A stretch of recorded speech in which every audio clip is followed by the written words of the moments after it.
Tabarĩra ya njera-inĩ citũ ũmũthĩ ĩramũrĩka rũgano rwa mũndũrũme ũyũ John Wamalwa. Ũyũ nĩ ũmwe wa andũ arĩa maikarĩte njera mĩaka mĩingĩ gũkũ bũrũri-inĩ, arorete kũgũtha mĩaka 30 njera. Nilihukumiwa 1992, ndio nilishikwa, nikakuja nikahukumiwa 1994. Kesi ikawa apili imefanya nini, nimetupwa na low court, nikakuja high court. High court naye tena ikadismiss, nikakuja Kenya court ikadismiss, basi nikahukumiwa kunyongwa. Baada ya kuhukumiwa kunyongwa, nikapelekwa paka Kondemwe apili sasa Mei, court of appeal. Nimekaa Kondemwe, nikakuja nikatolewa 03 na President Mwai Kibaki, nikapewa msamaha, nikakuja life. Sasa hivi vile tunavyoongea na wewe, ninasababu kifungo ya life sentence.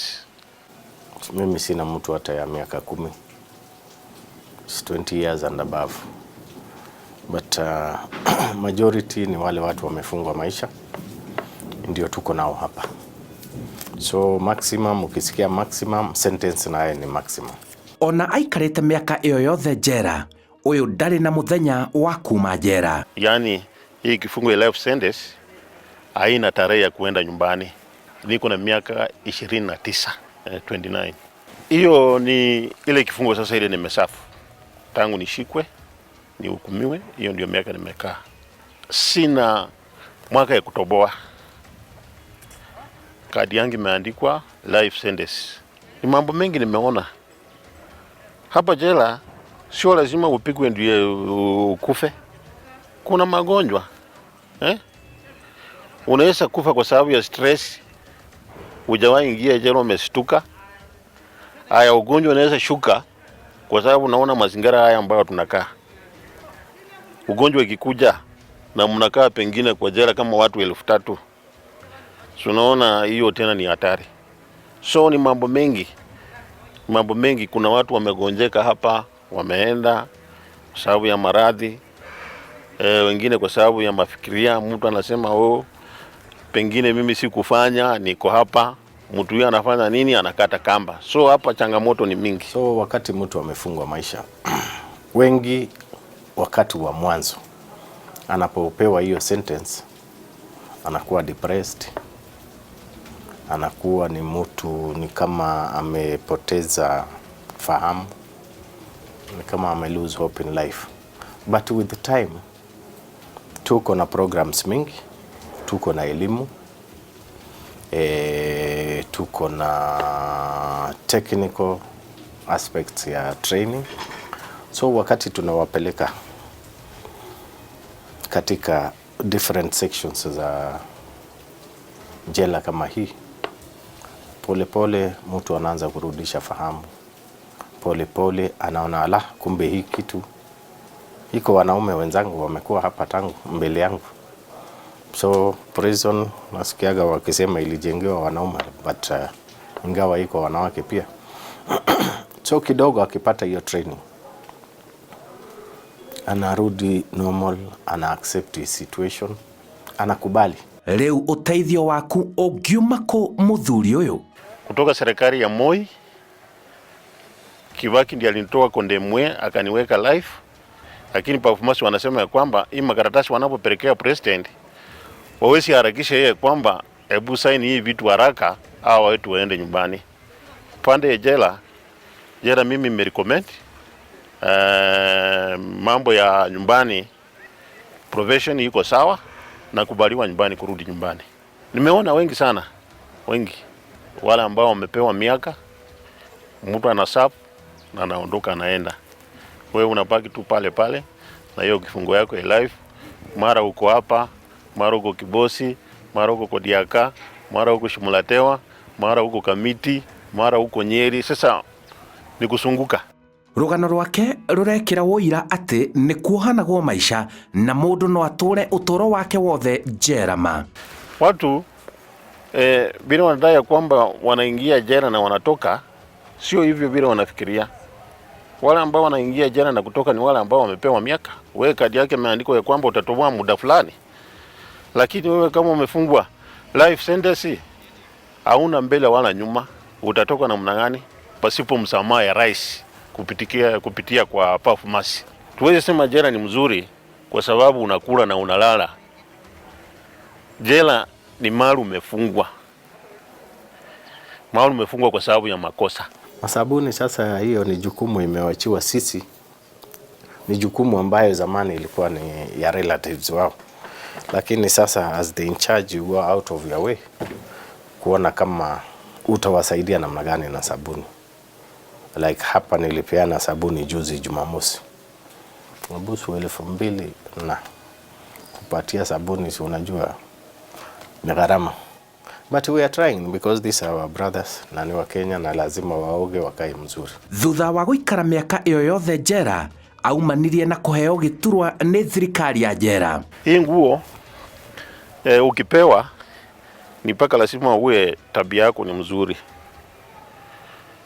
Wewe ni mtu tangu ingie jela, rekodi yako sio mbaya. Rekodi yako ni mzuri. Yale maneno ambayo serikali wanasema unafuata hiyo. Hii nguo sasa niko naye karibu mwaka 11. Mimi ni macho ya serikali. Afande huyu kama amepangwa mahali fulani, nafanya kazi pamoja na control wafungwa, kama ni mambo ya kukula, kama ni mambo ya kuenda kupima chakula store, ipelekwe pale jikoni, kama ni mambo ya hesabu, kama ni kwa block huko kufungia wafungwa, ama kama iko shida yoyote ya wafungwa. Mimi nashirikiana na serikali, namwambia hapa iko hivi, hapa iko hivi, hapa iko hivi. Tunafanya kazi pamoja. Na tena hii nguo upande mwingine ukishapewa lazima uwe uko na ujuzi. Mimi sasa hivi tunaongea na wewe na mnaifi, mimi ni grade 1 welder. Najua kazi ya welder, najua kazi ya tailoring. Hizo kazi zote niko na grade 1. So mimi ni fundi. Hata ukiangalia katika ile viti ya bunge, wale wanakalianga, nilihusika pakubwa sana. Thabarĩ yaku ya njera yambĩrĩirie ha mũthuri ũyũ? Kesi ilikuwa ni ya robbery, sehemu za Bungoma huko. Safari yangu ya kuingia jela ilianzia ya kwamba mimi nilishirikiana na wengine ambapo waliwaachiliwa na wengine waliaka. Walikuja wakanichukua, tukaenda tukafanya nini? Tukatekeleza uhalifu. Hiyo ndio chanzo zangu ya kuingia wapi? Gereza. Nĩararirikana marĩa mothe mathire na mbere tarĩ ira. 1992 nakumbuka mzuri sana nikiwa ninafanya kazi katika sirio ya Kitale kama nyabara. Marafiki. Chanzo ya kukuja jela ni marafiki. Nilikuwa nafanya kazi na nilikuwa na kwangu, nilikuwa na bibi na watoto wawili. Nilipokuwa kazini, wenzangu wakakuja wakanichukua. Wakasema kwamba kuja tuende kazi. Tulipoenda kumbe ni mambo ya robbery. Tukafika huko, tukanyang'anyana, wengine wakawawa hapo, wengine wakatoroka. Basi mimi nikashikwa. Ile wenzangu nilienda nao kazini hiyo, kuna mmoja alikufa katika hali ya kitendo. Na mimi nilipigwa risasi miguu. Nimekaa kwa wheelchair baada ya miaka ngapi? 3 kama mimi sitembei. Wale walitoroka. Ule alikufia hapo. Wengine wakakuja wakashikwa baadaye. Na wakaunganisha tena watu wengine ambapo hawakuwa kwa hiyo kisa. Kwa hivyo tukaenda tukashtakiwa na hii kesi ya robbery. Ilikuwa petrol station ya sehemu ya mali inaitwa Misiho. Na hapo ndio wenzangu walipikiwa risasi, mimi nikapikiwa risasi lakini sikukufa. Mungu akasaidia. Nikashikwa, nikashtakiwa na hii kitendo na wengine tumefanya kesi, wengine wakakufia remand. Mimi ndio hiyo nimehukumiwa, nikapelekwa low court, nikafanya kesi, nikahukumiwa, nikakuja high court. Na mwingine wengine wakawachiliwa low court. So tukaenda katika ile ya pili, nikapita high court, nikapita Kenya court. Kenya court ikaachilia mtu mmoja kulingana na makali yake bila alifanya Sasa mimi kesi kanilalia. Utoro wake uthukiire njera. Mimi kama singeshikwa, ningekuwa kwangu nyumbani na familia yangu, ningekuwa nimeendelea kama jamii zingine kule raia. Lakini sasa kwa sababu sasa nilifungwa, basi mimi nakaa tu kama mfungwa na nasiti kuomba Mungu kama rais atanionea huruma, anipe tena chance zingine, itakuwa jambo la muhimu sana. Kwa sababu sasa unaponiona namna hivi, ule mzee Mwai Kibaki wakati aliingia kwa kiti, ndiye alinipa msamaha, kanitoa kwa ile kamba. Akafanya nini? Alitoa kamba kwa shingo, akafunga kwa mguu. Sasa hapo ndio ujanja ilifika. Sasa huyu mwingine naye akiona sasa hii kamba yenye ilitolewa kwa shingo ikafungwa kwa mguu, wacha nimtolee huyu jamaa, basi itakuwa ni jambo la muhimu sana. Na hiyo ndio tunaomba usiku na mchana. Hihi waga kurekererio ukarigiriria atia? Kama sitafunguliwa, basi sasa maisha yangu itakuwa ni ya gereza.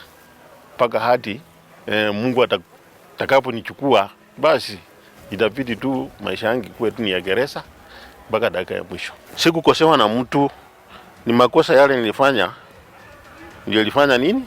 Ndio iliniweka hapa. Wakati mwingi sio watu wengi wale wanafungwa maisha watakaa maisha mpaka wakufie jela. Serikali yetu inaangalia mambo mengi, na as a department pia tunaangalia mambo mengi. Mtu akikaa miaka kadhaa, kuna kitu inaitwa power of mercy.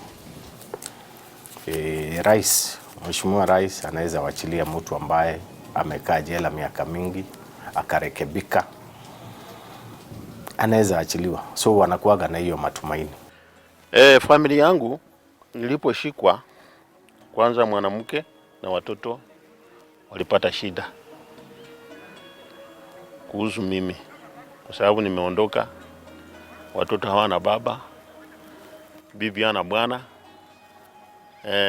Jamii yangu wengine kama mashemeji yao walianza kuwafuruga. Mwanamke kwanza akaenda. Watoto walichukuliwa na mzazi ambaye ananisaa, amejaribu kulelea mpaka usasa. Huyo mzee ndio anafanya nini? Nategemea. Kuna jamii yangu wengine wameaka dunia nikiwa wapi? Ndani ya gereza. Sasa hizo ndio changamoto nimepatana nazo, na watu yangu wamepatana na hizo changamoto. Haya, sasa hao wanasikianga tu, ama sangine wanakuja hapo wananiuliza ni lini utatoka. Najaribu kuambia hivi karibuni nitakuja, na wapa tumaini. Lakini hiyo ni tumaini tu, yani kuwapa tu tumaini ndio wako na nini? Na moyo ya kukuja kuniona ya kwamba mzee baba angalia ama mtoto yetu ako. Arauga kungihotekeka ni kaba gwithema udoro wothe ungikwerekeria njera. Wewe mwenye uko nje usijaribu kufanya makosa ya kwamba ati ndio kuje jela ukule mzuri na ulale mzuri. Afadhali wewe fanya kibarua na upate riziki yako kidogo, hiyo ukule na familia yako ukiwa uko raia, kwa sababu utakuwa uko huru. Lakini hapa jela chakula inaenda na kipimo